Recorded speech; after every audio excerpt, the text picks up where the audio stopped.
I know those signs. All right, we're going K&G World, man. Let me grab my vape. Forgot to grab my vapes. Silly of me for trying to trust. I went the wrong way, Lord. That's nasty. That's nasty. Well, let me grab my donuts too, twin. Let me grab my donuts too. Silly of me. I don't want these jokers to melt. Silly of me for trying to trust. I went the wrong way, Lord. Yo, we just hit a cool 10K.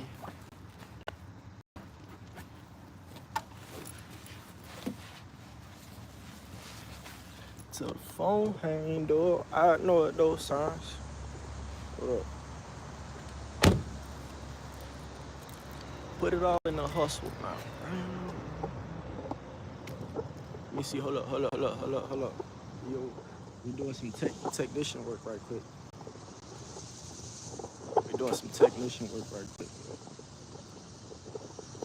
All right, there we go. Doing some technician work. What's going on, man? As y'all can see, man, I'm not at work. I'm at school. They gonna be like, bro, what is you doing? I'm live streaming.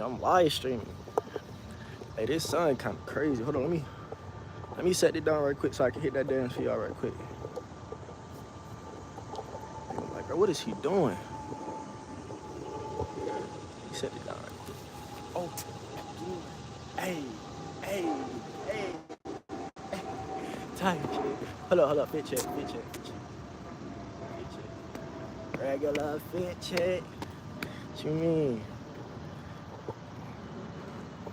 What job you getting on?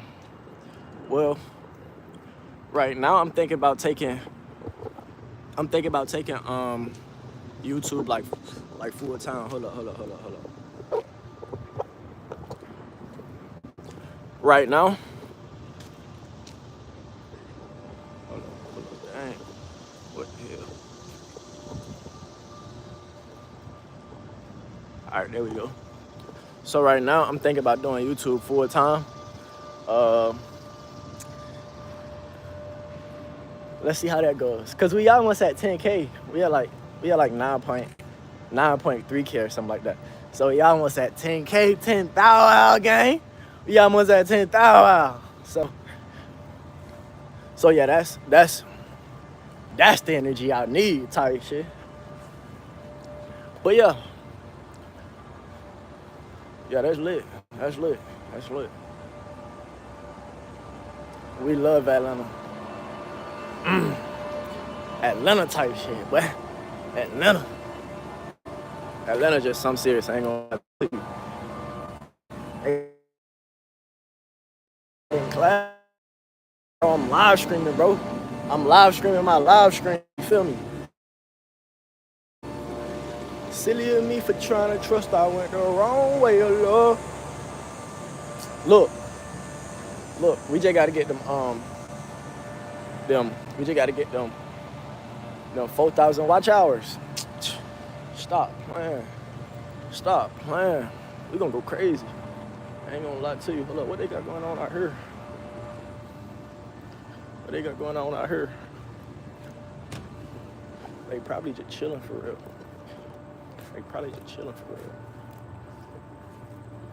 Silly of me for trying to trust. I went the wrong way, Lord.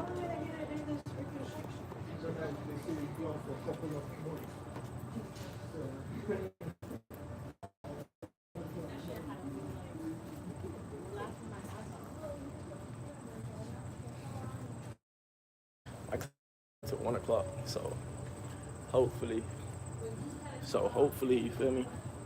Hi. Hopefully I ain't, you feel me, out here just sitting down, reading on some shit. That ain't me. Finna. Hold up. I'm finna finesse somebody. Finna finesse somebody right quick.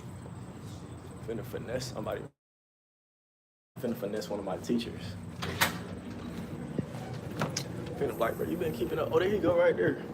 Finna be like, A20, you been keeping up my YouTube, bro. If he say no, I'm be like, wow, G, wow. Wow, G. Silly of me for trying to trust. I went the wrong way in love. How are you? Oh, I'm chilling. I'm good. You know, a little tired since I was. Hold up.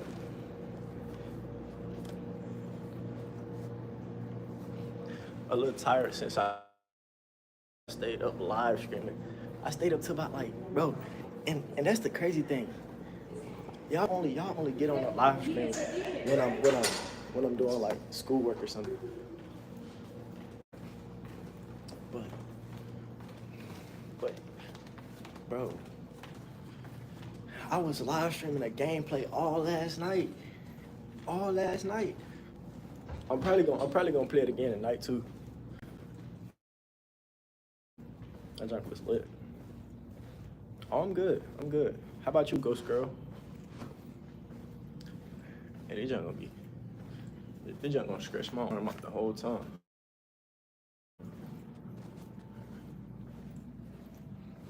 It's gonna scratch my arm out the whole time. Hold on, my class in there.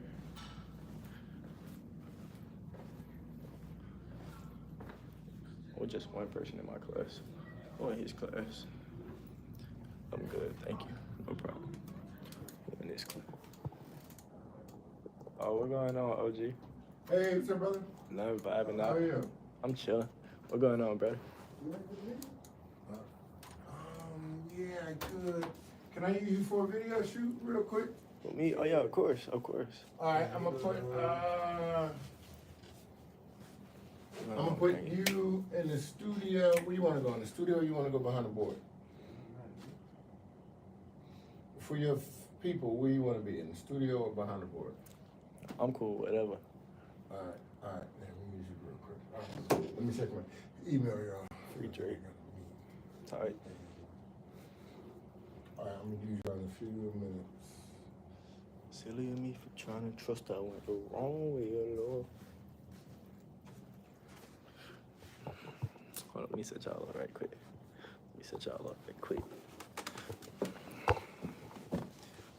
This.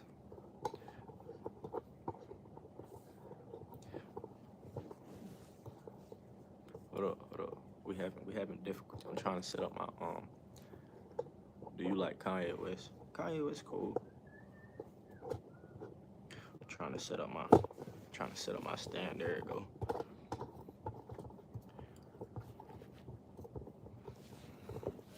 There y'all go. Bro, I was just setting up my stand. Relax.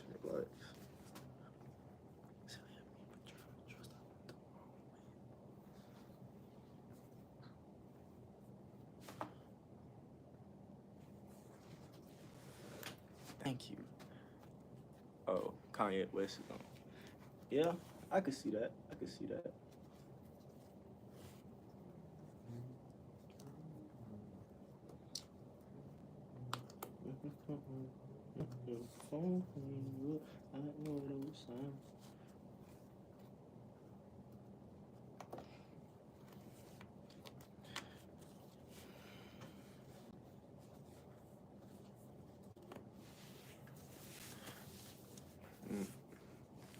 Not me.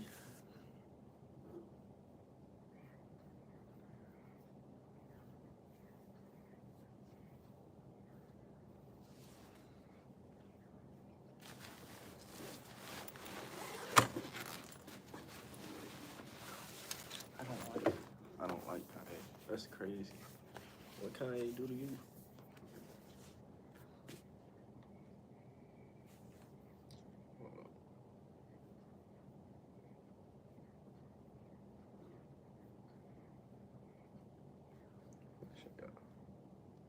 Gonna show y'all what my YouTube look like. Do you remember me though? Where you at today? I'm at school. Monday, Tuesday, and Wednesdays I be having school, and Thursday, Friday, and Saturday I be at work. But this Friday I'm gonna be in Savannah, you know, on some easy work,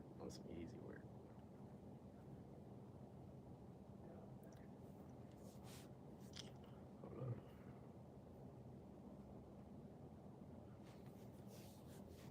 Don't. Wow, he's. Hold up, what you said? Don't roll with him. He's such a good man. Appreciate it. I know. No. I'm at Georgia Piedmont Technical College. If y'all want to pull up, just pull up.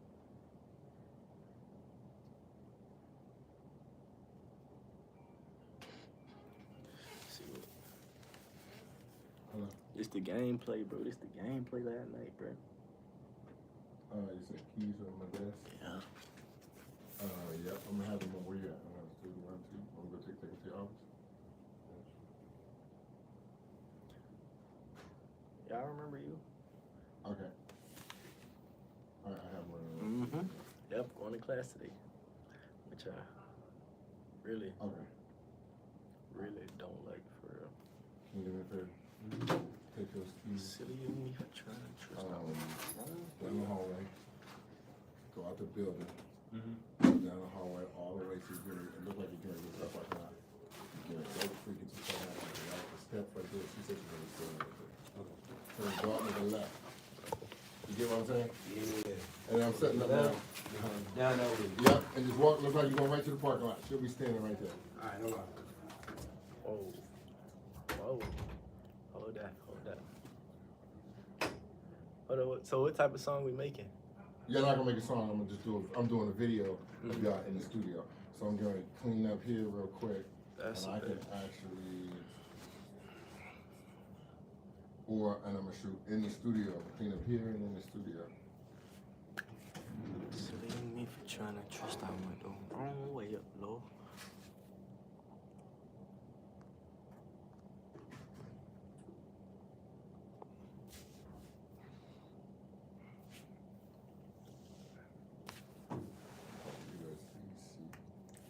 Relax, Charlie. Relax.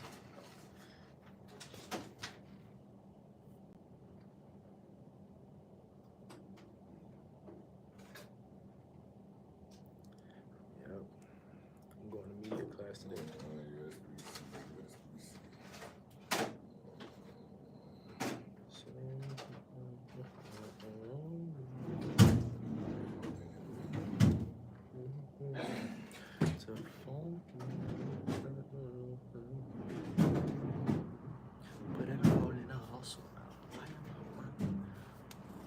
Alright, let me clean this up. Get it right, get it ready. We will take this. Where's my bag? I just had a brown bag. We'll take this brown bag. Put this in here. Catch you in a bit. Good job going to class. Showing up is half the battle. No, half the battle is the work. That's like 75% of it. Showing up to class is like, I'd say like the other 25%, like the other 25%.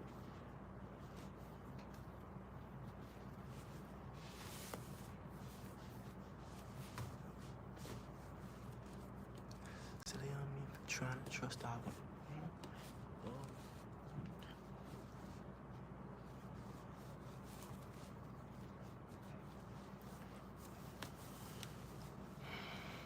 I feel like we should be able to hit 10K by next week.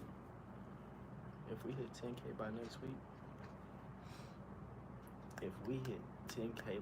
week, man, I'm gonna post a video. I ain't gonna lie to you. I'm gonna post that 10K video.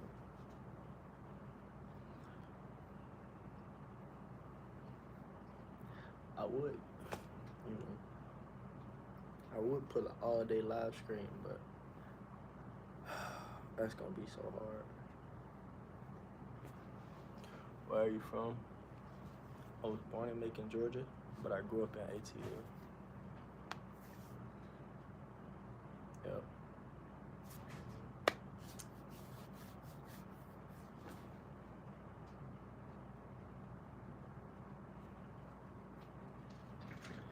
Silly me, who's trying to trust. Yeah. What about y'all? Where y'all from? I know we got some. I'm from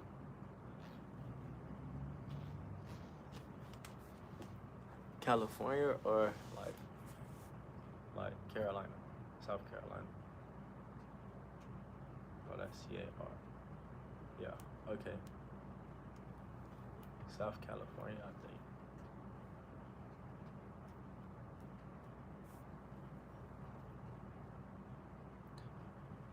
Oh, we got people from Cali. Alright, man. Much love to Cali, man. I hope one day I can pull up down there. Or pull up to where y'all at. You know, throw a little party. That'll be fun.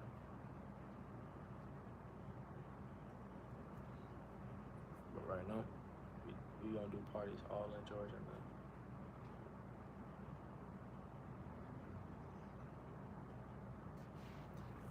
Bakersfield, California. Okay.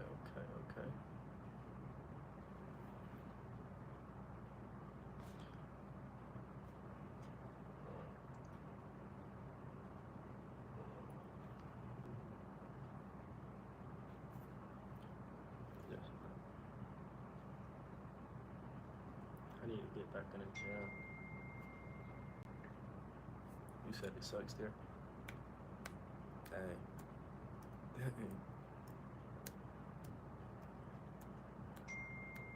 You probably just gotta find all the party spots. Probably just gotta find all the party spots. Cause you just probably in the house for all day, every day. You can't be in the house. You look strong. Nah, I'm weak. I ain't gonna lie to you.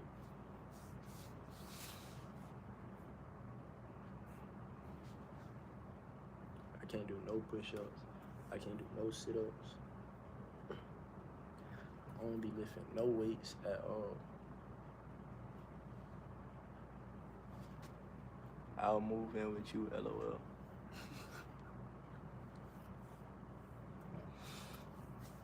That sound nice. Let me see if we get a tripod and a USB cord from Mr. Thomas. I'll tell him you over here. Okay. What's your name again? Merritt. Merritt? Okay. I can do push-ups for nothing either. I can lift weights. If you can lift weights, you most likely can do push-ups. No cap to you.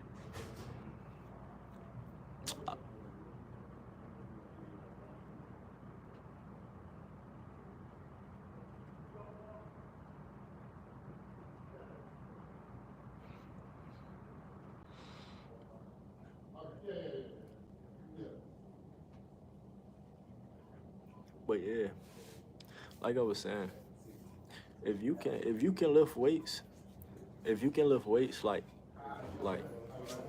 curling 25s, and if you do that like 100 times, I'm pretty sure you can do 50 push-ups straight. Pretty sure, no cap.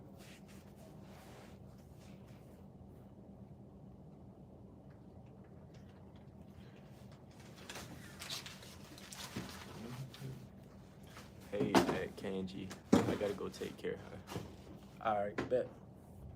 Just make sure y'all join back up. I'll talk to you later. All right, that's a bet.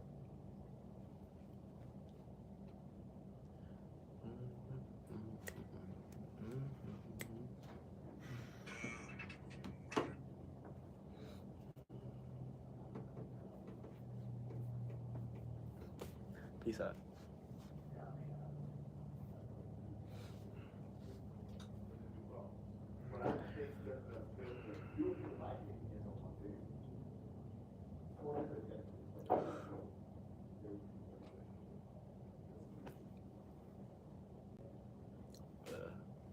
I ain't got no muscle at all.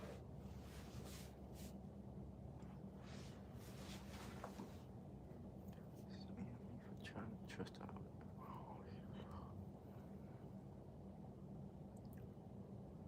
clap them cheese, Big Mac. Crazy. That's crazy work.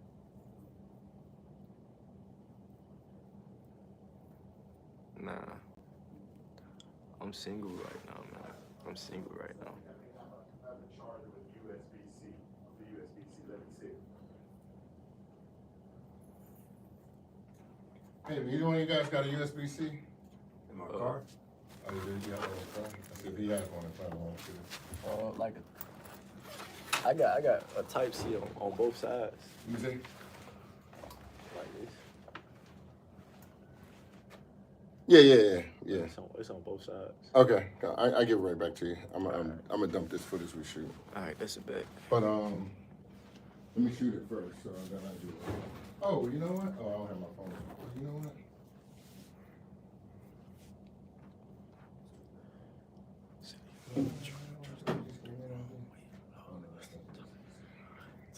All right, so let's go. What am I getting ready to do? I have one, Mr. Thomas.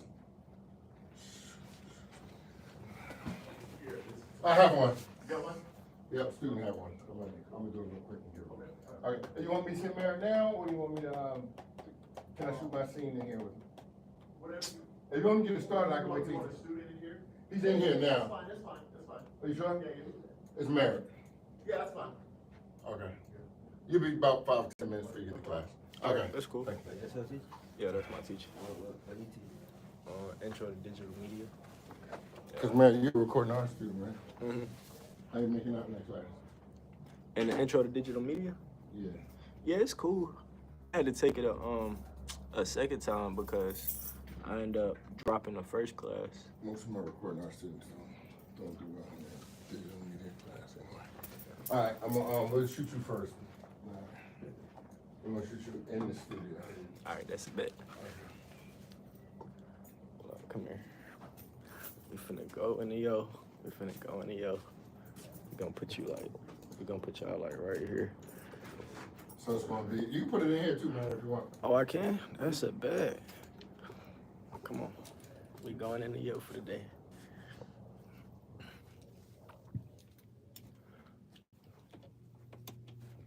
Let me lift it all up.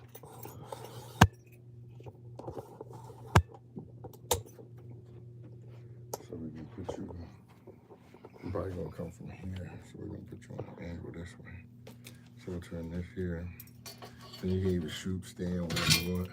But then it's just gonna be like you kind of creating. So however you want to do it, I'm gonna come get the camera, and I'm gonna come from here, and then go to you. So if you don't want the chair, we'll just move the chair out the way. If you want it in there, you go. And I'm gonna just come and I'm gonna go like this. All right, that's a bet. Boom.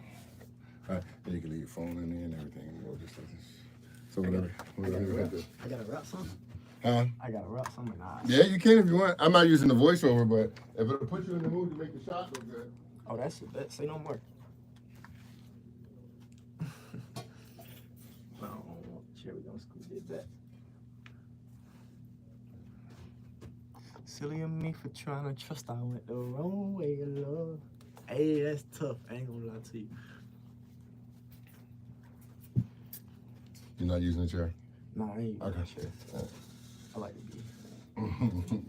I like to be right here.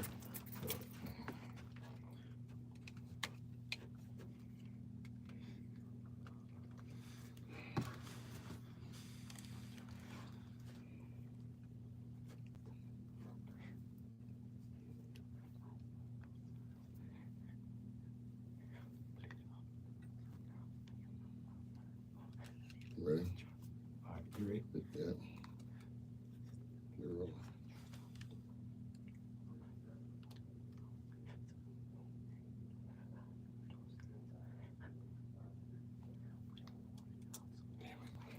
I took the card out. My bad. Let me put the card.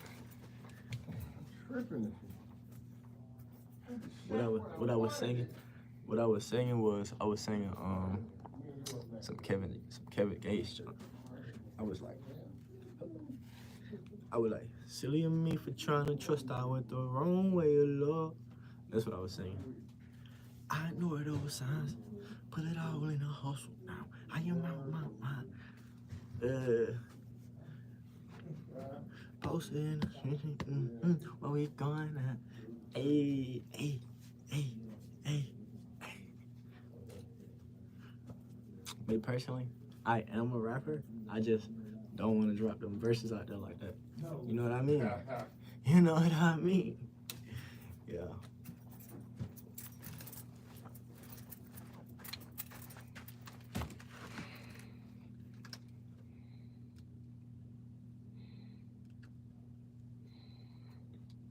It's a nice shot, dude.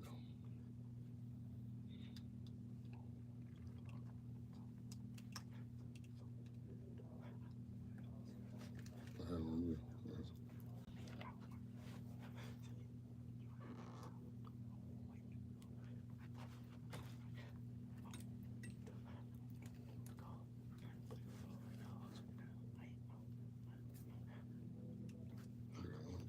Great. Close that door. Please. This.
Gotcha. Thank you, sir. We're done. Appreciate you. You'll have that footage too. That's it. Yeah, and they got your phone in it, by the way. Yeah. Purposely got it on there so you can be live streaming while you were doing it. That's fine. That's fine. That's fine. Thank you, sir. I No appreciate you. problem. We got a few minutes. We got a few minutes because I got to clean this up like that for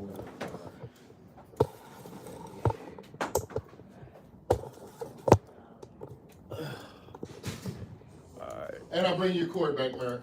Alright. As soon as I take this last shot. Oh, let me go do Mr. Thomas class now. Then we ain't got to worry about nobody else. Let me just do Mr. Thomas class. Silly of me for trying to trust her. But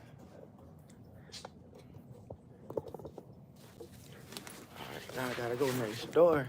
Get y'all right in the city. Get y'all right in the city. All right, bro.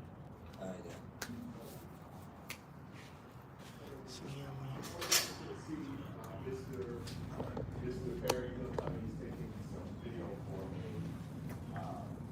Documentary promotion they're doing. Nothing special. You don't have to act in the form. Just do what you normally do, which is, be good students, pay attention in class and all that kind of stuff. So, so don't let that change. So, let's take a look at.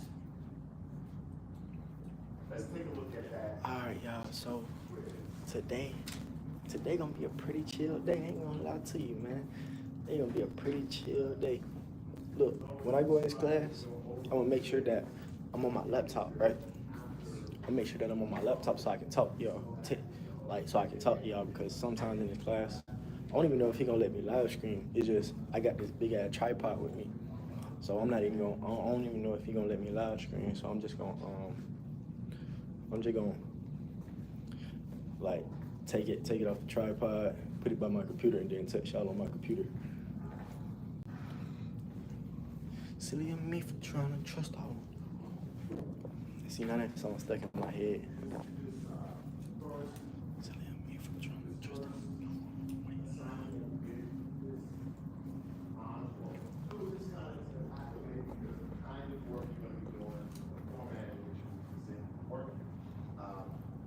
Like I said, you'll be doing it all semester long. The quizzes will fall away. You'll maybe have 3 or 4 quizzes. I'm finna sit in the bed. In the class the entire semester. You've already done half of them already. So the quizzes are not worth a whole lot. It's really those assignments that are really important. Of course, you're gonna do your best on everything, of course, but a lot of people they get really anxious about those quizzes.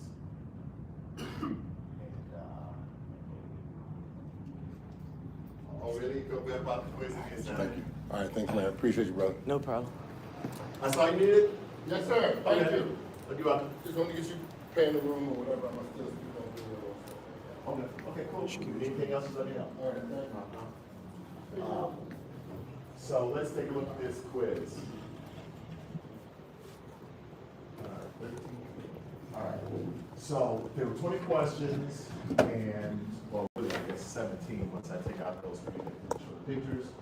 And the principles and elements of design chart should be completed before beginning the work in order to visually describe every element and principle of painting. The style of work that I'm going to create for the assignment. So remember, especially for assignment one,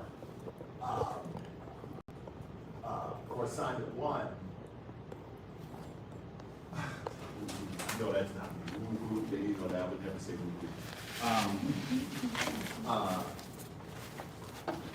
for assignment one, to pick a source of inspiration, myself, or your history, or your history, culture, nature, yourself, right?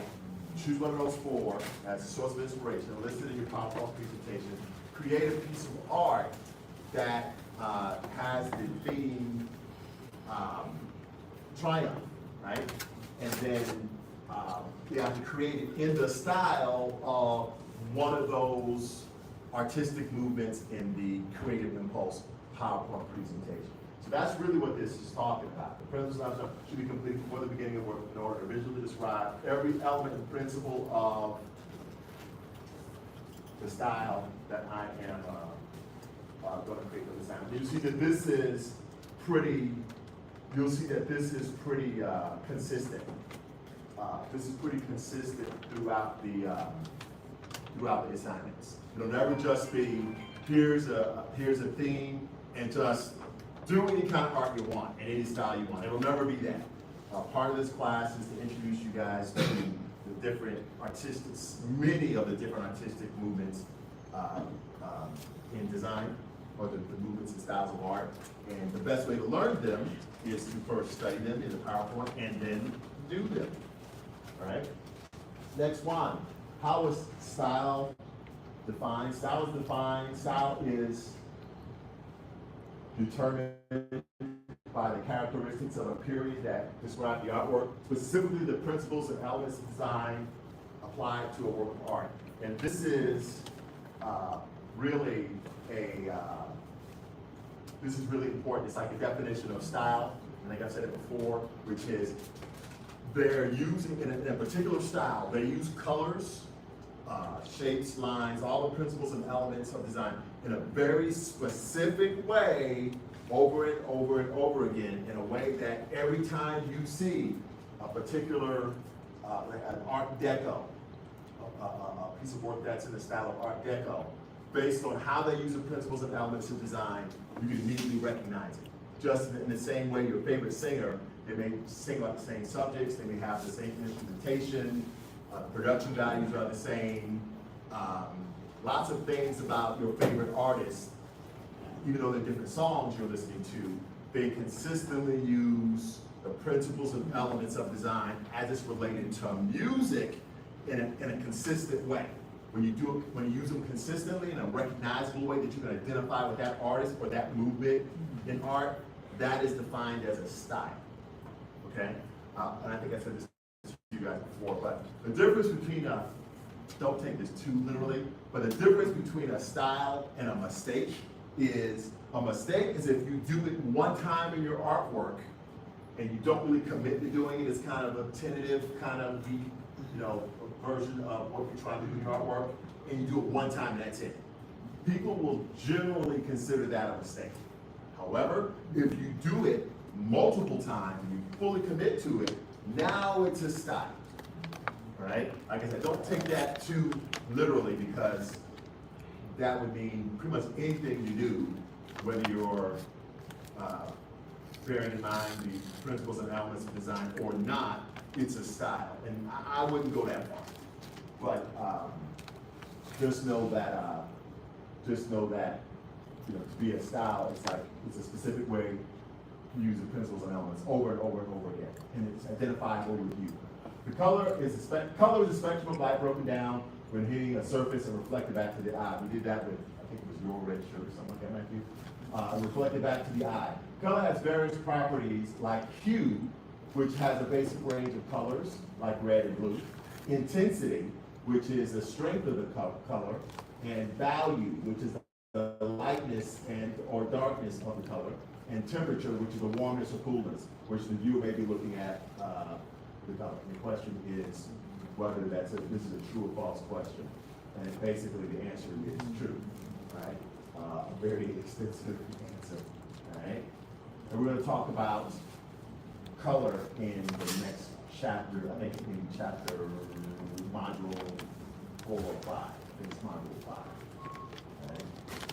5. And also when you see these extra notes, you won't see these until after you finish the quiz, and I hope you guys, or after you finish the quiz, not only do you look at the grade, but you also click on the grade, and it'll bring back up the quiz again, and you'll have some notes at the bottom. Please read those notes, all right?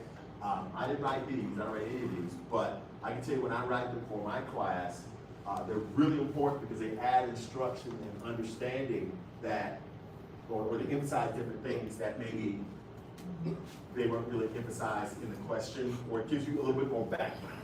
We'll put it like, gives you a little bit more background on it, and you learn from it. So this says famous pop art portraits of Marilyn Monroe by Andy Warhol. The element color, the element design called color, can be visually described as highly saturated hues applied using a balance between cool and warm tones. Wow! If you were analyzing this piece of work in your principles and elements of design chart, this would be a great reply or response to fill in your principles and elements of design chart under the section for color. In this particular, notice I didn't give a definition of picture, you didn't give a definition of color. You know what that is. How was color used in this particular piece of artwork? Okay, it's visually described as highly saturated hues applied using a balance between warm and cool tones. You could also say in that same section, the colors used in pop art are artificial rather than natural, meaning that these are, for the most part, these are not colors that really appear in nature, like if you were to take a walk in the woods.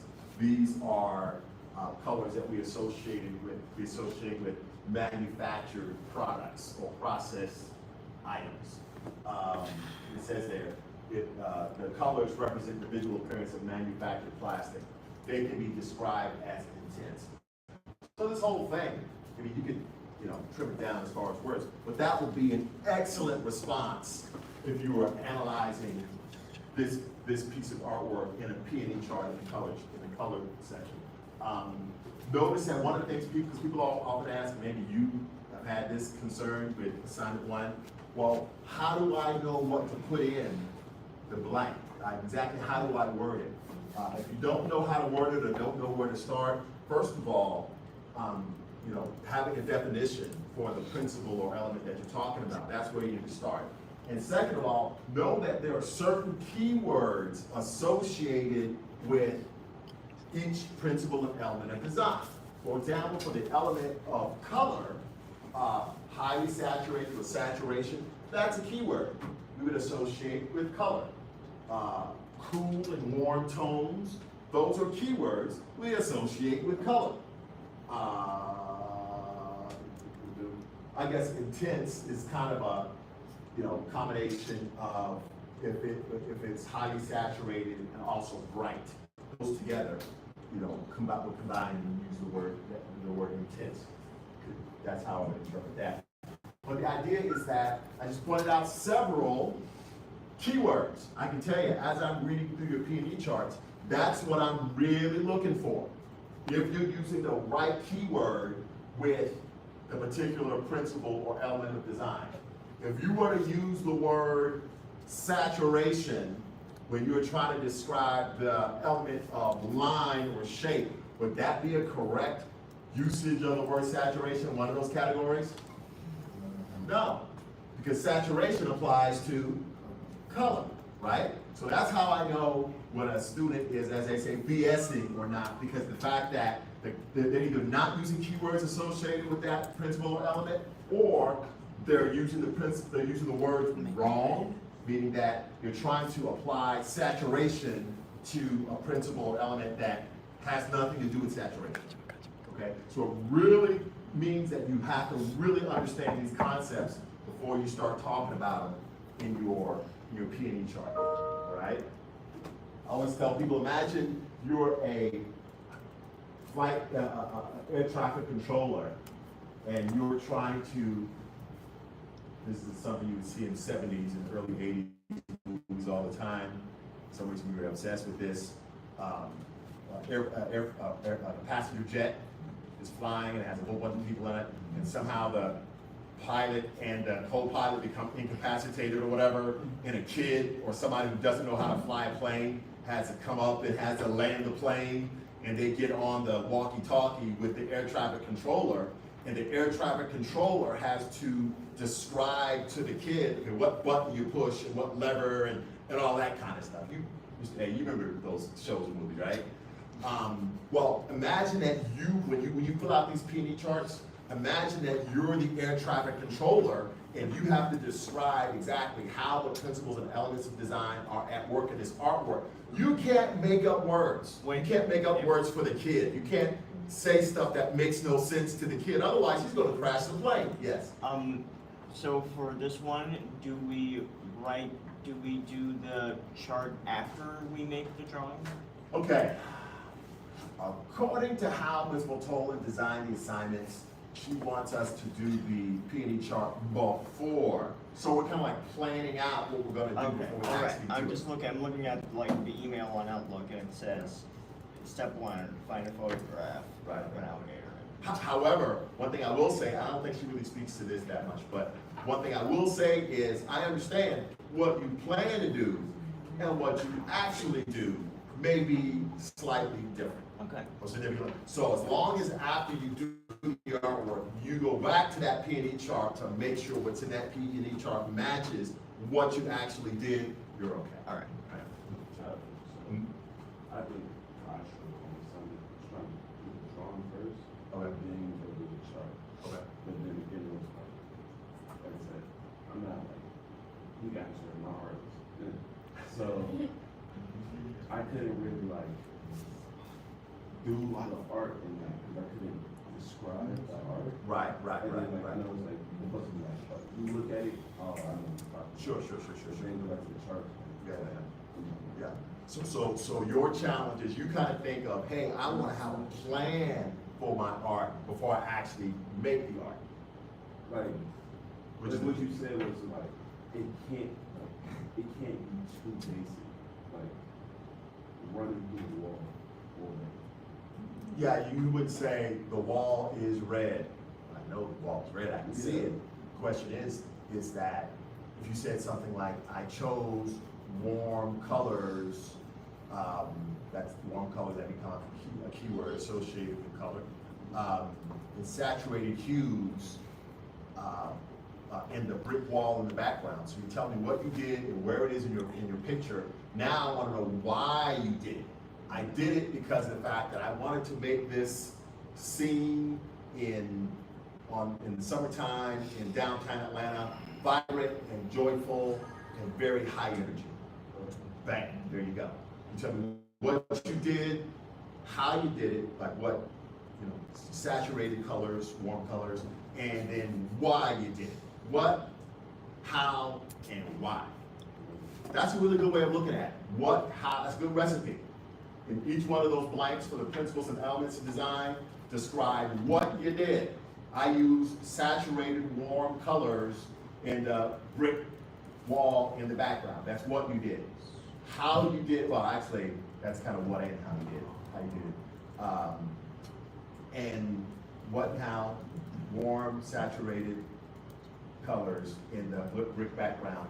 And then why you did it, because I wanted the painting to have a high energy, a joyous energy that's consistent with summertime in Atlanta. All right? So, so that will be like a great way you can fill in the blank, assuming you have artwork consistent with what I'm describing. Make sense? So now, if you're saying you feel better filling out the P&E chart first as a plan, that's great, because that means that you want to plan it first before you do it. And as you're planning it, you're kind of imagining it in your head, right? Let's say I did your chart first. And then like you look at the chart and you look at the pen like the chart's not matching up. Right. But that's all like. And then just go back, yeah. No. I think, no, you did fine. But then go back to that P&E chart and make the changes so it matches. What I did, I tried to do the drawing first. Yeah. And then like, I was so stuck on the drawing that I couldn't get to the chart. Yeah. So I was just like, man. So if you have a map, a visual map, so to speak, or a plan before you start the art, maybe that'll make it easier. Okay, try that. Try your P&E, which is what you wanted us to do in the first place. But try that P&E chart first. Plan it out in your head. Write it down on your P&E chart. Do the art based on what you planned out and written down in your P&E chart. So, oh, okay, well, I had a blue brick wall in the background instead of a red brick wall in the background. Okay, I need to go back to my P&E chart and make that change. Because in the P&E chart, I said red brick wall. Make sense? Okay. All right. Moving on. All right, so these are some surrealist art of work. Melody in the Rain, and Bluebird, and The Creation of Birds, and The Temptation of St. Anthony by Salvador Dali. What adjectives would you use to describe color? Now, I know that may sound like anything I write is okay. It's a trick, all right? We want you, once again, to lean on those key words that you associate with color. Hue, saturation, you can even use intensity, value, hue, value, saturation, okay? Warm colors, cool colors. We want you to use those definitions, use those keywords, all right? I got a question. Is it something we could look at, like that has like the keywords the music might be Yes. doing it? You know what I mean? Yeah, yes, absolutely. In module 2, if you look at the principles and elements of design, that PowerPoint presentation, it steps you through each one of them. And then as you, like it'll cover color, you'll see, wow, not only will it use those keywords, but it'll be like a whole slide just on saturation, explaining what it is. All right? All right, good.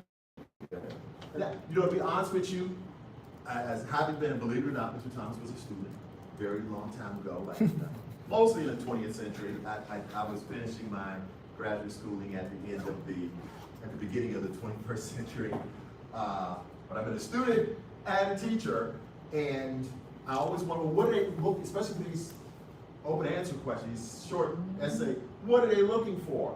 They're looking for keywords. They're not looking for pretty words, they're not looking for fancy words. There's some keywords. It's almost like a password you tell somebody to get into a club or whatever. It's like a secret word you say that communicates to the person grading the test, okay, this person understands this concept. Okay? If you just try to impress them with a bunch of fancy words, the teacher rolls their eyes and says, this person doesn't know at all what they're talking about. Put a big red X on it and keep it moving. I'm saying. It doesn't have to be a lot of words necessarily. Even. If you can say it in as few words as possible, even better. So essentially, one thing I want to before I move on is describing what surrealism is. Okay, anybody know? Anybody look at that style in the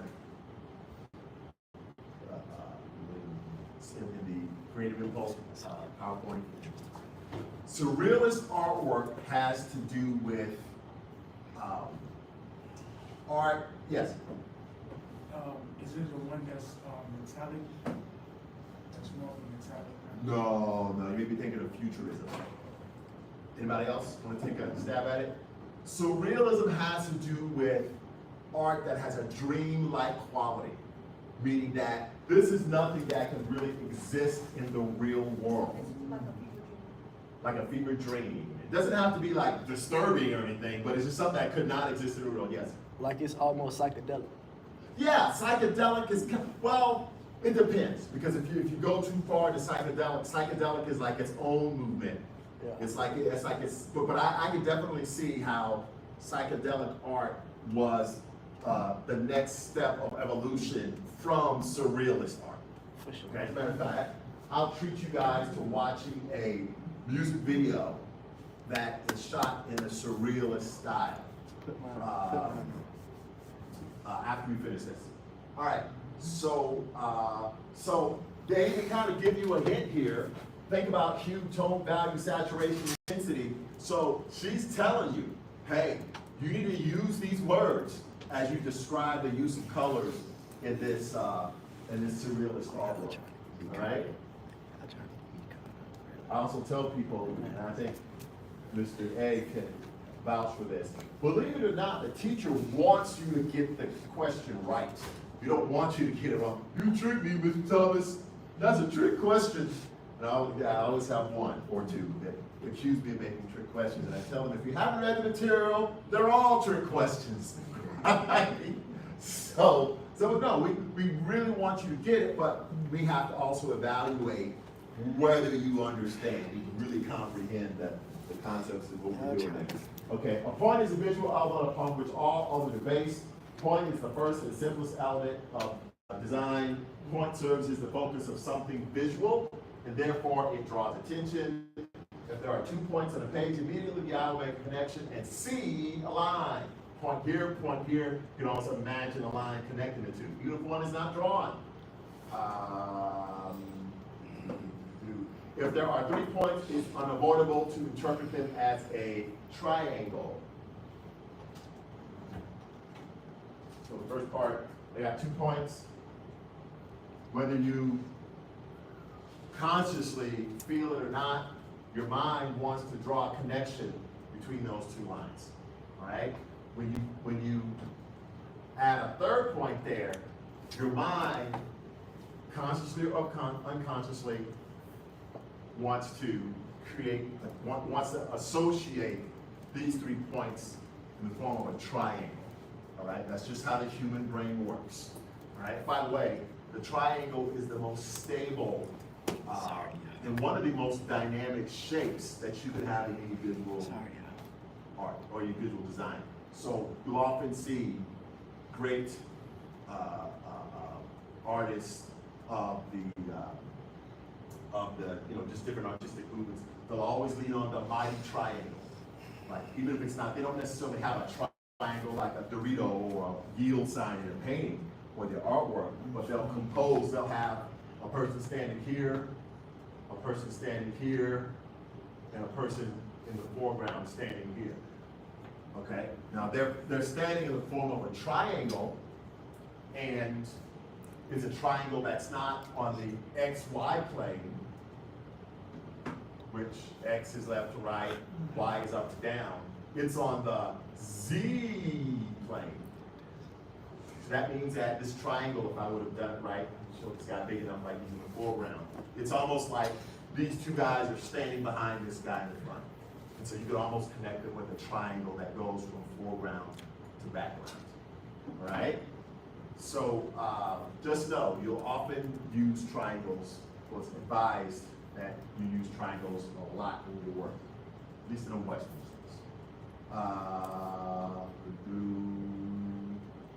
This compulsion or this tendency that we all have to take 3 individual items, 3 individual dots, and then see them as a whole. You probably know, I think this was one of the module 2, one of the module 1 PowerPoints. That's something that comes from Gestaltism, or that's a facet of the philosophical and psychological study for the movement called Gestalt. Some people call it Gestalt, but some people call it Gestalt as well. Which, if you guys have ever heard of, and you'll see this happen over and over and over again in this class and in art, ever heard of a whole is greater than the sum of its parts? You guys have heard of that before? That's what Gestalt means, right? Yes. Well, yeah, that, you can kind of boil it down to that. There's a lot of different things. But that's one of the things that's like a doorway into understanding the concept of Gestalt. What about, have you ever heard, he can't see the forest for the trees? Have you heard of that? Wow, really? What does that mean? You can't see the forest for the trees. You can't see the forest for the trees. What does that mean? Don't just accept that they just teachers.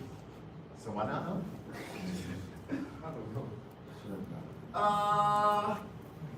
With a very liberal interpretation that may have some element of truth, what you're saying. And you'll see in a minute when I get somebody to explain to me what does that mean. You can't see the forest for the trees. It means understand a larger situation or, see the forest for the trees means to understand a larger situation or problem by considering more than just a few parts of it. So, Yeah. couldn't see the forest, can't do that. Right. Yeah. Can't see the forest. Yeah. Okay. That was applied to problem solving, but it's very true. Say visual arts. It's like, have you guys sat really close to the TV, like your parents told you not to, and realized the image is basically a whole bunch of small dots? That's what the image on the TV is. It's a whole bunch of what they call pixels that are really closely spaced, that are tightly close together on the page or on the screen. You guys can relate to that, right? If you look at an image on the TV screen really closely, it's just a whole bunch of dots that are closely placed together. And they have different colors, different brightnesses, saturation values, things like that. Now, not being able to see the forest but the trees would be if you were to look at it. Yo, y'all gotta chill. Y'all gotta chill. Y'all are on 10, bro. Why y'all on 10? I'm in class. Bro, I'm in class, bro, and y'all on 10. Like, bro. Bro. I'm trying to get this education. Wait, did I say he finna go to the bathroom? No. I'm not finna go to the bathroom. I'm finna just, I had to step out of class because y'all was going crazy in the chat. Y'all were going absolutely insane in the chat. Like, come on, man. Come on. Like, come on, man. Come on, man. Look, the drill hard though. The drill hard though. Hold on, let me put y'all on game right quick. Stop streaming. Of course not. Gotta stream. I gotta stream. Well, you know I be on that type of time.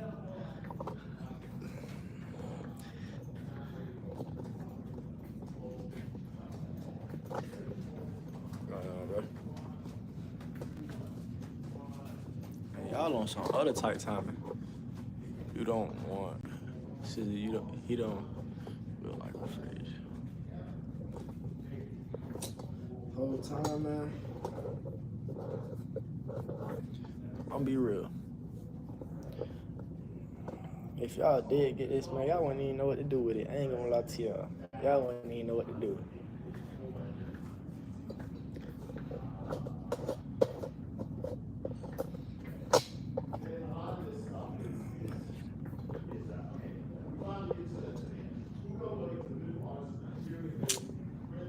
Let's be for real. If I gave y'all that motherfucker, y'all wouldn't even know what to do. I ain't gonna lie to y'all. Y'all would sit there, scream, cry, tap out. That's all. Y'all would y'all would sit there, scream, cry, tap out, run away. No. I need somebody who gonna be there for like 10 rounds.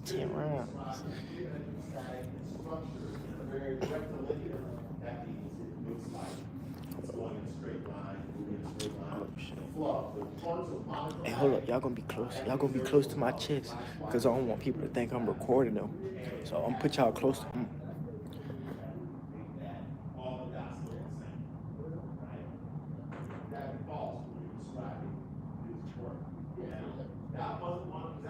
Yeah, I'm finna go back to class, but hey, first, y'all gotta stop being mean to each other. Y'all gotta stop being mean to each other, man. We vibing out. But I'm finna go back into class. Don't be on 10. Don't be on 10 for real. I'm finna put y'all close to my heart.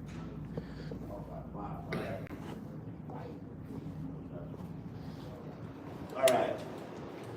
Next one, how would you describe these lines?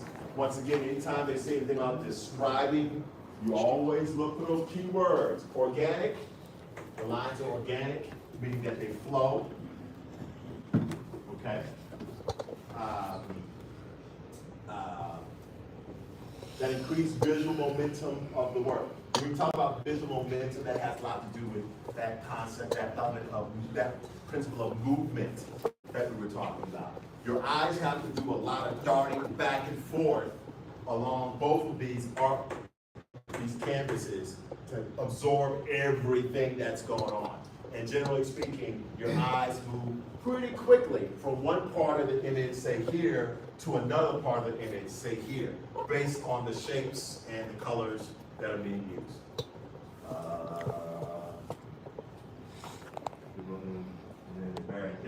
Varying thickness. See, once again, these are really good keywords you can use when you fill in the P&E chart. The lines vary in thickness and have a jagged and distorted texture. They depict rough and rapid brushwork that is crowded, creating agitated, that means kind of like very unstable compositions, notable for their instability and their emotionally charged atmosphere. Okay? Peace out. Of course, All right, we were peace. talking about the lines in a piece of artwork under the category line in the P&E chart. With something like that, that's a whole lot of words. Peace out. So you have to put the consistency part. You guys remember Starry Night, right? Facts. And then this one is a Jackson Pollock. That's a Jackson Pollock print. Drip style, which he calls, which is in the style of I need a haircut. abstract expressionism. And there was I don't know if it was on Jeopardy or another show, like since our last class, where they asked the question and the answer was, is that, well, what artist I thought you ain't have a used phone. the drip style of painting, and it's an example of abstract expressionism. And the answer was Jackson Pollock. So if you happen to be watching that show, you would have gotten that question right? That's really exciting when you see references to something you studied in class working in the real world. You would have won $1,000 or whatever on Jeopardy, yes. And this is the question I like most, like they all look the same. Yeah, well, it says that, yeah, no, I think that's the other one. That's the previous one. Yeah, where it says that there's no variety in the dots. Hugo Williams. Yeah. All right, next one. Oh, one thing I do want to tell you guys is this. The final exam that you're going to take at the end of the semester, some of the questions come from the quiz, so you will see them again. So it is highly recommended that you pay attention and understand this stuff, right? Because it's unfortunate if you miss the question the first time on the quiz. It's just silly if you miss it a second time, the same question, when you see it on a final exam. I can't tell you how many times I've seen that. Students who, they don't go back, you'll be able to go back and study your quizzes and stuff like that before the final exam, but they got it wrong on the quiz, and they got it wrong on the final exam too. Y'all all right? Y'all studying something? All right. So, in the photograph of model pop artist Yayoi Kusama is painting. In the background is a work of hers that was created with white and blue paint. Referencing the artwork in the background, visually describe the positive space using specific adjectives that evoke or illustrate a mental image of the object you are describing. Okay.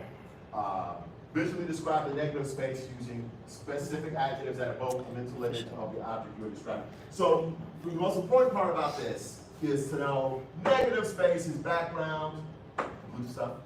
Positive space is foreground, or the subject, what the person in this shot, this is the person in the image in this case. And they want you to use adjectives to describe the background, and then adjectives to describe the foreground. Most people just default to colors, those color keywords again. You know, the hue is a blue hue. It's desaturated and has a lighter value, okay?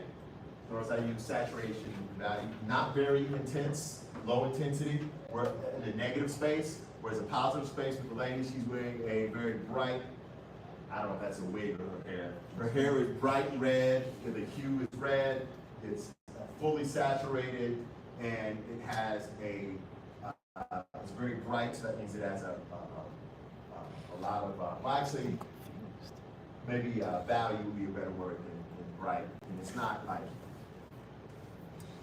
pink, that would be had a lot of white with it. So this is kind of like a gray that's added to that red. Make it a little bit darker, but still, it's still relatively bright. That's if you're just talking about her hair. And if you really want to be fancy, you could talk about the relationship between her red hair in the positive space and the blue hair in the negative space. These come from opposite sides of the color wheel. Right? They're like opposites, almost like two opposite sides of a coin. Not exactly opposite, but close to. Red comes from the warm side of the wheel, blue comes from the cool side of the wheel. All right, so you could say something as simple as that, you know, and you could say something because of the fact that you have a bright red, warm, fully saturated, intense wig up against a desaturated, cool blue background. You could say that contributes to a huge amount of contrast. That's another key, well, it's actually a principle, but another one of our keywords, which is contrast. Now, of course, you have color contrast here, red, warm, blue, cool, but you also have a tonal contrast. That's not even thinking about that this is red, looking at how bright it is or dark it is, and then not thinking about this is blue, but looking at how bright or dark it is. Imagine, this is probably something that you guys have probably never seen. Imagine if you were looking at this on a black and white television, right? You'd be able to tell that they were not the same color based on how bright or dark her hair was and how bright or dark that background is, all right? Even if you can't see the colors, all right? So that's how you compare tones. Right? So you can talk about that, right? That's not even talking about the green and the other colors we have in the foreground. Right? So you got a lot to work with there. Hint, you will see this. I can't say the question will be exactly the same, but you will definitely see that photo again. What style is this artwork? What style is this artwork that frequently uses sunsets and sunsets of vast landscapes as its negative space? Surrealism. But you don't even have to say sunsets over vast landscapes, because that could be just landscape art or eco art or something like that. You can tell that this is surrealism because look, this guy has a door cut in his body here. We have pictures of him being carried away by balloons. None of this, at least as far as I've ever seen, happened in awake and non-altered state of mind. So that's very much in the world of surrealism. You might even want to look at the other options and say, well, why is this not Dadaism? Why is this not Expressionism? Why is this not abstract realism? Okay, when you can get to that level, you're really good because you have a pretty good working knowledge of the movements. Now, the movements we get in the Creative Impulse PowerPoint, it's not all of them, okay? Not all the movements ever made. I mean, because some people argue there are new artistic movements coming out every day, you know?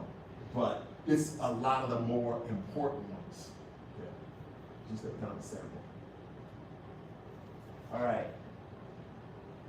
value or tonal value is a lightness or darkness of tones or colors. It describes the luminance or luminosity of a color. All hues can have a value from dark to light. Take a look at works of art, these works of art in the style of land art. I just did it. How would you describe the tonal value in each of them? So once again, you go, oh, what do I say? I don't know. What am I going to try to use? Keywords. Keywords. When I'm talking about tonal, the number one keyword is light or dark. Keyword light or dark, because that's what tone is. It's not a color.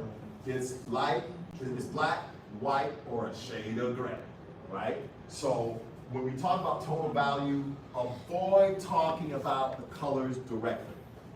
Right? Unless you say something like, well, the reason why the orange sun is so bright is because there's a whole lot of white mixed with that orange. Okay, if you say something like that, then you know that's okay.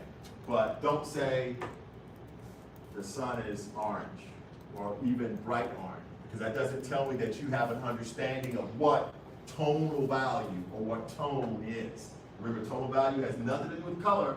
It's all about how bright is it or how dark is it. Kind of like going back to our black and white television. All right. It says there, art relies on tonal values that emphasize dynamism, speed, energy, and the power of making color. But that's not the right answer. This is the right answer at the bottom. Generally is designed with a balance of tonal values. The tonal values of land art are ephemeral. That means kind of mystical, magical, mysterious, and shifting basically based on the position that the sun lights them. At sunrise and sunset, they are softer and dominate the darker tonal values of the light spectrum, while at noon, they are harsher and dominate the brighter tonal values of the light spectrum. Right? Okay. So yeah, this one, that one, talk about color, which is not talking about tonal value. This one is talking about lightness and darkness. It is not talking about color at all, right? So that's how you would know that that's the correct answer, right? And this one right here doesn't talk about, it says tonal values here. It just uses that word, tonal values, but it doesn't say anything about light, dark, or shade of gray. So just because you name drop the name tonal values, doesn't impress me that you actually know what tonal values are. You know, hey, since this guy walking by, I'll use an example. He says, hey, I like mumble rap. And I'm like, well, okay, just because you use the word mumble rap doesn't impress me that you actually know what mumble rap is or can identify it by its principles and elements of it. You can't just drop a name. I always thought it was just Boomhauer.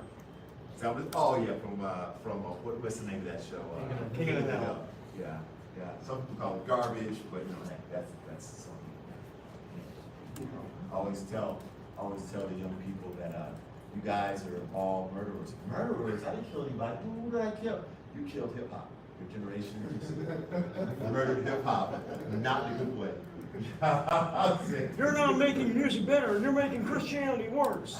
or worse than that, I guess. I don't know. Yeah. All right. So, cube-like, that's what cube-like imagery as well as other geometric forms like cones, spheres, and cylinders comprise cubist forms. So we talk about cubism. First of all, you might know off the top of your head, when we say cubism, now you all know this person, you've all heard his name. The one artist we associate with cubism. Ice Cube? The name begins with a P. Both his first and last name begin with a P. Oh, I said Ice Cube. Pablo Picasso. You guys heard of Pablo Picasso, right? Yeah. Picasso. Well, I say Ice yeah, Cube. he's associated. He wasn't the first, and he wasn't the only Cubist artist or artist that worked in the Cubist form or the Cubist style, but he was one of the most prevalent and the one that kind of made Cubism like He's the most worldwide famous. renowned. Say now? He's the most famous. He's the most famous, right. So here's some examples of Cubist artwork. And it's not just squares or rectangles. You can use triangles. But the one thing that Cubism had, that all Cubist works have in common, is that you don't have a lot of three-dimensionality. Like, remember how I said X, Y are the up, down, left to right planes? Well, Z going into the plane, making it look like there's a lot of depth to the image, like there's a lot of stuff way in the background of the image. You don't see that in Cubism. Most of the, as far as Cubism, everything is very flat. You have very flat compositions, okay? You don't have many organic shapes. Listen to the keywords I'm using. You don't have organic shapes or organic lines that are curvy. You have geometric shapes like squares or triangles, right? Geometric lines like horizontal lines, vertical lines, or diagonal lines, okay? So really, wow, I talked about a lot of stuff, how it uses shape, that in PD chart, how it uses line, you put that in PD chart, how it uses space, meaning that, you know, most of the composition is entirely in the XY plane. It doesn't have much depth to it, very flat, okay? Think about if you were to get some tiles or some pieces of masonry or tile, you were to break it up, and you were to just glue it on a background. It's all flat, but just different square, rectangle, and triangular shapes. That would be something approaching Cubism, okay, as far as style, right? Okay. Unity is about separate parts working together in a composition. In artwork, unity creates a sense of harmony and wholeness by using similar elements and placing them in a way that creates a feeling of oneness. Somebody asked for a definition of unity last week, I think, or the week before, and this is actually a really good definition of unity. We have elements that are very similar, and we place them close together. Place them so that there's a sense of oneness. Like, say, for example, you know, I got everybody wearing a red sweatshirt to sit on this row right here, okay?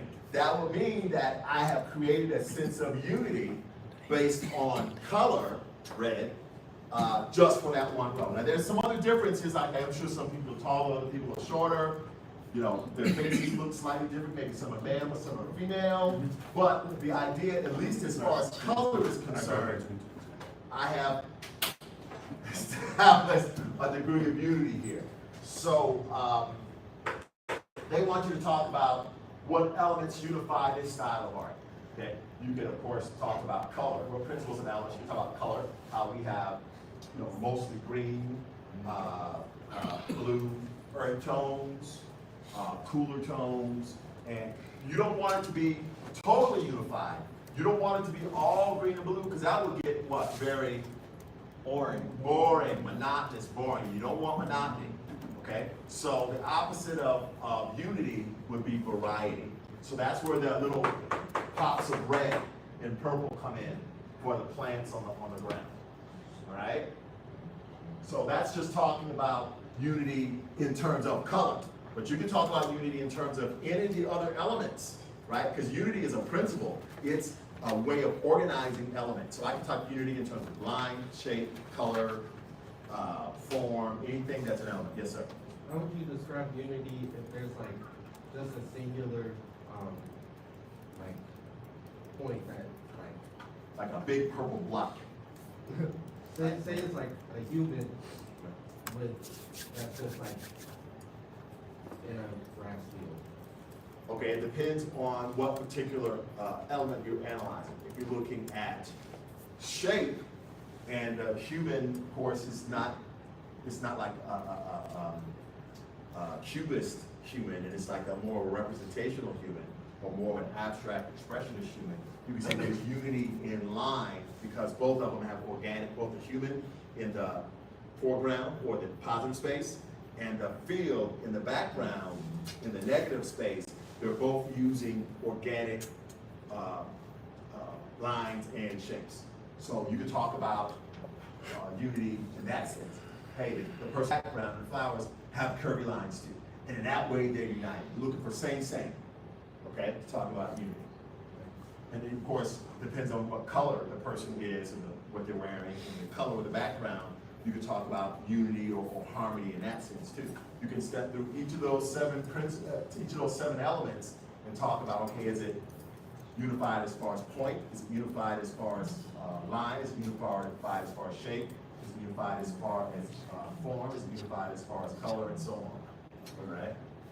A lot of people, when they see like contrast, they're just thinking, okay, color contrast, right? Or total contrast, black and white. But yeah, no, you can contrast in texture. You could have a cue ball, you know, like when you play pool, a white cue ball sitting in a grass field, and that's contrast in texture, right?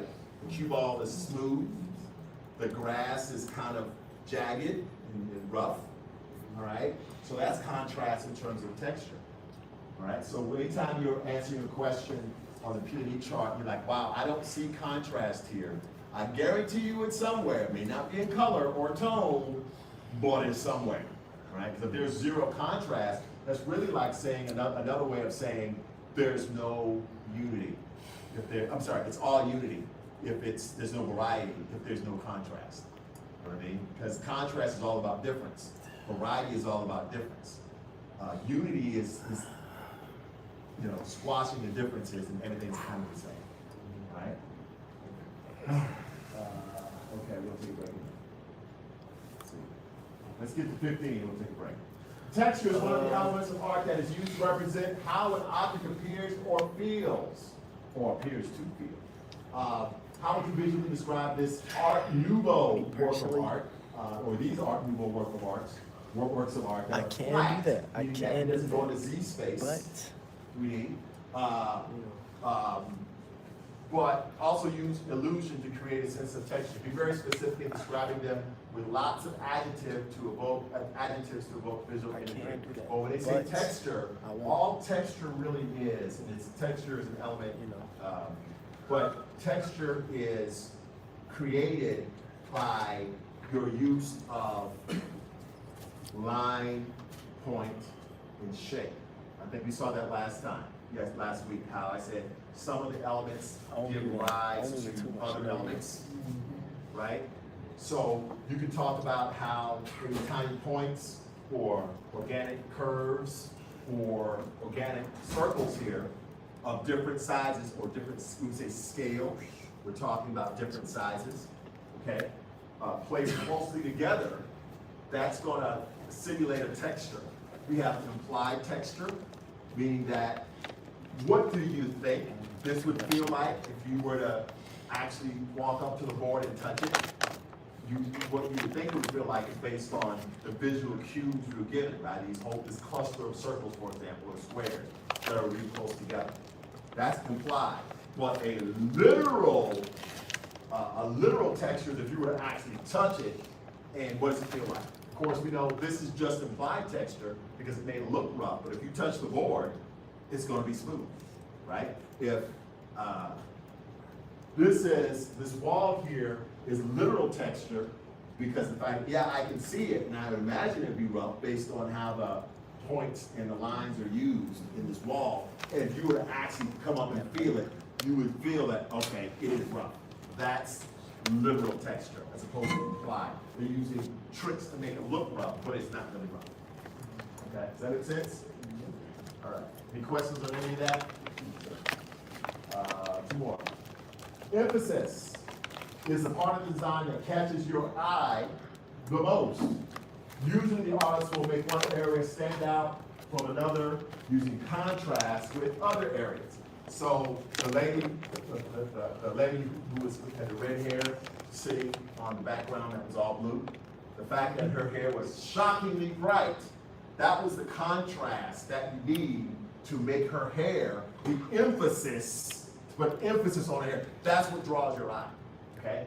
And so in order to create emphasis, I need to have something very different from something else, okay? So if I was wearing a fully yellow suit, right, head to toe, but then I had a bright red tie, okay? The reason why that tie gets emphasis, I was able to get emphasis in that tie by choosing a color that was dramatically different from everything else.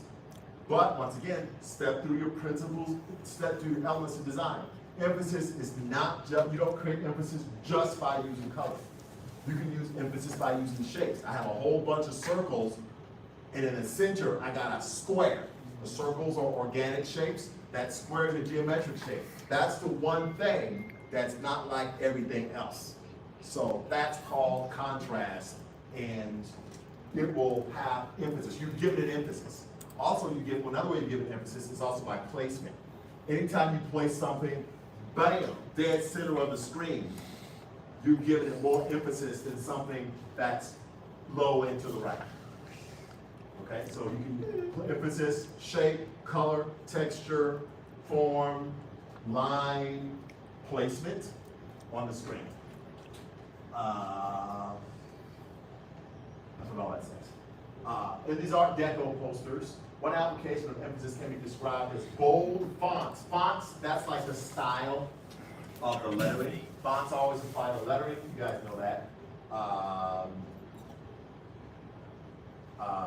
Outline with saturated color to contrast the fill of the font, which is not always, but sometimes a gradation of the total value. That's just fancy words of saying, well, first of all, the font, the very unique font of each one of these makes the text stand out on the page. Also, another way they give emphasis is by having the text at the top of the stage, at the top of the page. Secondly, the colors that they use gives the lettering emphasis because it's bold. We have really thick, in these two cases at least, really thick lettering or pointy font lettering right here. And it's a lot of times what's on the inside of the lettering is saturated. All right? Any questions on any of that? Nah.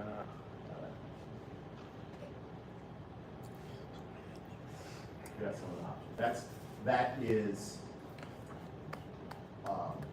This is Art Deco. There's not a slide on Art Deco in the PowerPoint in Module 2. However, I've been working with this proposal for a while now. I think I made one, for some reason it didn't get in there. But I really want to put one in there because you do have an assignment that's going to come up and it's going to ask you to create some artwork in the Art Deco style. Art Deco style, just in case you're wondering, when did it kind of become a big thing? 1920s. Okay? And Art Deco is also something really big in architecture. If you look at the Empire State Building, that is an Art Deco building. Okay? You've seen it a lot. You just probably know what you're looking at. All right, that's two. Rhythm refers to the movement within a piece of art that helps the eye travel to the point of focus. Like in music, rhythm and art can vary in speed. Some works are more calm and relaxed, while others more energetic and active. Others may seem a bit off balance if the rhythm is regular. Which of these works of art fits this description? A neo-expressionist work of art has rhythm that can be described as highly energized through the use of quickly applied brush strokes or lines in vibrant colors. And of course, this is pretty easy, but okay, which one of those? How you doing? Which one would you say? First one, yes, Basquiat's print there. Neo-expressionist also could be described as abstract expressionist as well. And I want to tell you, it doesn't really give it to you here, but somebody asked me for a definition of rhythm last time, and I did write it on the board. I'm going to write it for you guys here, because this is something you're going to need for your PD chart. Okay. That is a what? A dot. A circle, a shape, a shape. right? Now, if I consider these two together, the circle, these two shapes, the circle and the square, I get a pattern, okay? And I can repeat this pattern over and over and over and over again. So I've got a pattern there, okay? It's two or more shapes that I'm supposed to consider as in one group. That's a pattern. Now, between each pattern, I have a certain amount of space between the top one and the bottom one, and between the one to its left or right. okay? The amount of space between one pattern and the next pattern, when I take the pattern, the space, and the next pattern together, that is what we call visual rhythm, okay? So if I want to do something like this,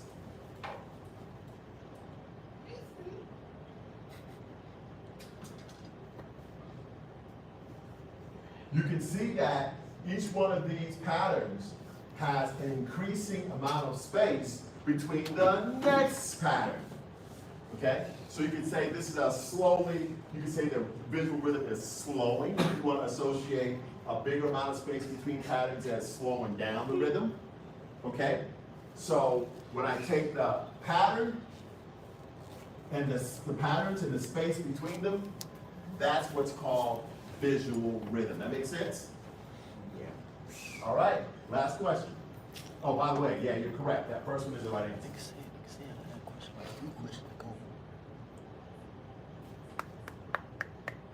Next one, the principles of design describe the ways that artists use elements of art in a work of art. Balance is a distribution of visual weight of objects, colors, texture, and space. If design was a scale, these elements should be balanced to make a design feel stable. Not that all your designs are going to be stable, they're not, they shouldn't be. But, which one of these psychedelic, who said psychedelic right there? Works of art can be described as having radial balance of pattern. Radial, by the way, is like a wheel, right? So if I have patterns that go out in all directions on the wheel, equally spread, that's radial balance. Radial balance. And there is actually there's one of the principles, balance, is in there, or it's either balance or they talk about space, and you can talk about balance as a part of the principle of space. There's several different kinds of balance. There's symmetrical, and I said this before, symmetrical, asymmetrical, radial, mosaic, a few different kinds of balance. And you fill in the form on the Peony chart about space. That's one of the things you may be able to talk about. Well, hey, this is radially balanced, like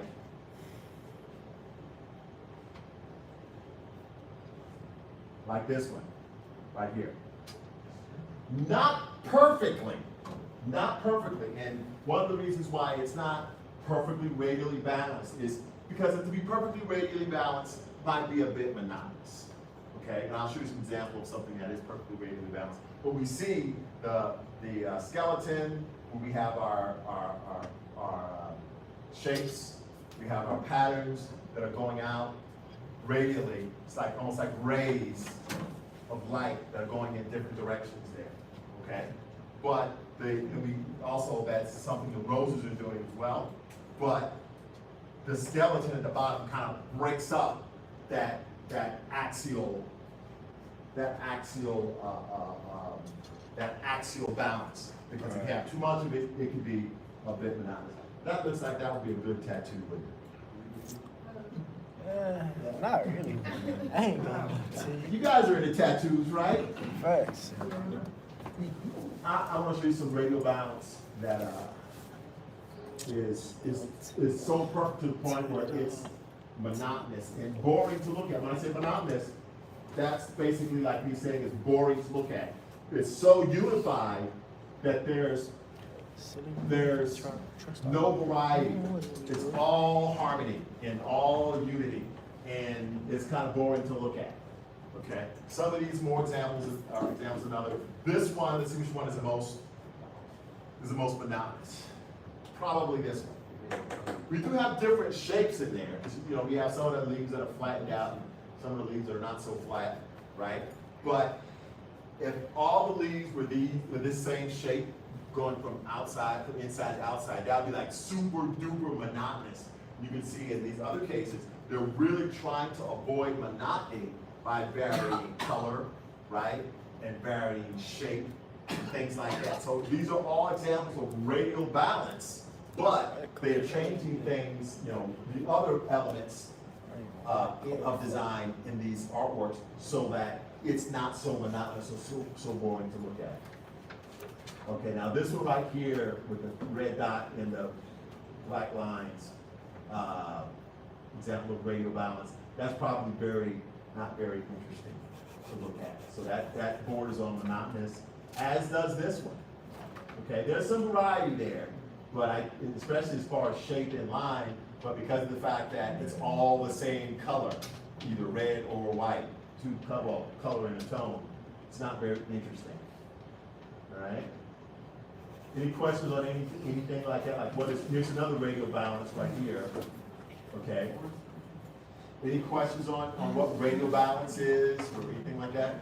Let's take a break. It's 2:15 on the nose. Let's come back at 2:30. Let's finish up with this quiz, and we're going to talk a little bit about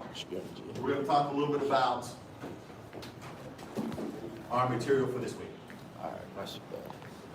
Alright, y'all, I'm finna get off live screen right now, man.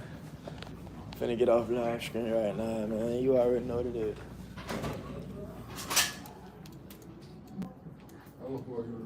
Come on in. He sat back and said, "What's wrong? Come on in." That's one of my students too, former students. Is it? Yeah. Married did the video for me today. Mary Williams. And guess what is he? He is a what? Recording artist. Yes, he is. I could have guessed that.